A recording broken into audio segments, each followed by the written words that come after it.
প্রিয় দর্শক, আজ আমরা আলোকপাত করব ইসলামের এক বিস্ময়কর এবং অনুপ্রেরণাদায়ক ঘটনার উপর, হযরত সুলাইমান আলাইহিস সালাম এর সেই মহান ক্ষমতা যা আল্লাহ তাকে প্রদান করেছিলেন। হযরত সুলাইমান আলাইহিস সালাম এর পশু এবং পাখিদের ভাষা বোঝার ক্ষমতা শুধু একটি গল্প নয়, এটি আমাদের বিশ্বাস ও প্রেরণার উজ্জ্বল উদাহরণ। তাহলে চলুন শোনা যাক এই বিশেষ ঘটনাটি। হযরত সুলাইমান আলাইহিস সালাম এর দরবার ছিল অসাধারণ। সেখানে শুধু মানুষ নয়, পশু পাখি এবং জিনরাও উপস্থিত থাকত। একদিন তিনি তাঁর সেনাবাহিনীকে নিয়ে এক অভিযান শুরু করেন। সেই সময় একটি বিশেষ ঘটনা ঘটে।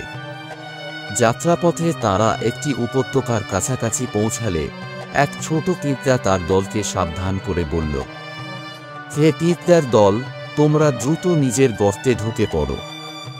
হযরত সুলাইমান আলাইহিস সালাম মেতিন নয় এবং তাঁর সেনাবাহিনী এসে পড়ছে এবং তারা যেন না জানে অজান্তে তোমাদের ক্ষতি করতে পারে।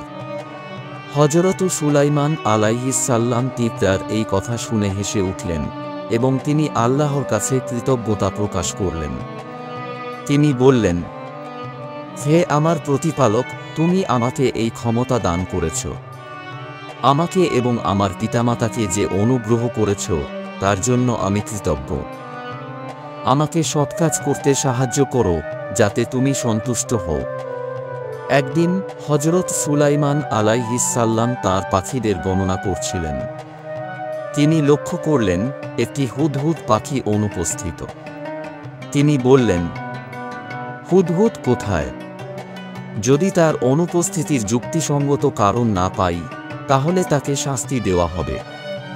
কিছুক্ষণ পর হুদহুদ এসে বলল, হে হযরত সুলাইমান আলাইহিস সালাম, আমি এমন একটি স্থান থেকে ফিরে এসেছি যেখানে আপনি যাননি। আমি সাবা নামক একটি রাজ্যের কথা জানি।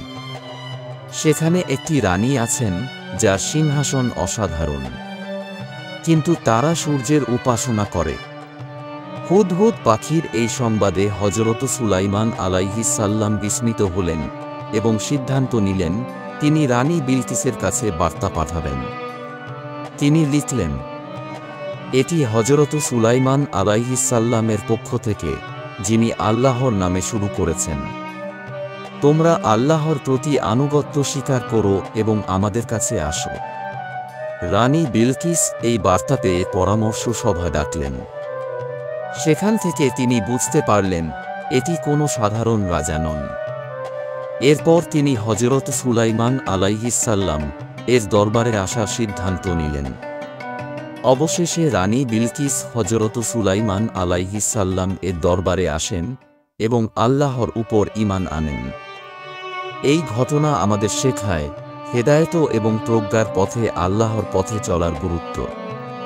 প্রিয় দর্শক, এই ছিল হযরত সুলাইমান আলাইহিস সালাম এর অলৌকিক ক্ষমতা এবং তার মাধ্যমে আল্লাহর মহিমা প্রকাশের এক মহান উদাহরণ। যদি ভিডিওটি ভালো লেগে থাকে তাহলে লাইক, শেয়ার এবং সাবস্ক্রাইব করতে ভুলবেন না।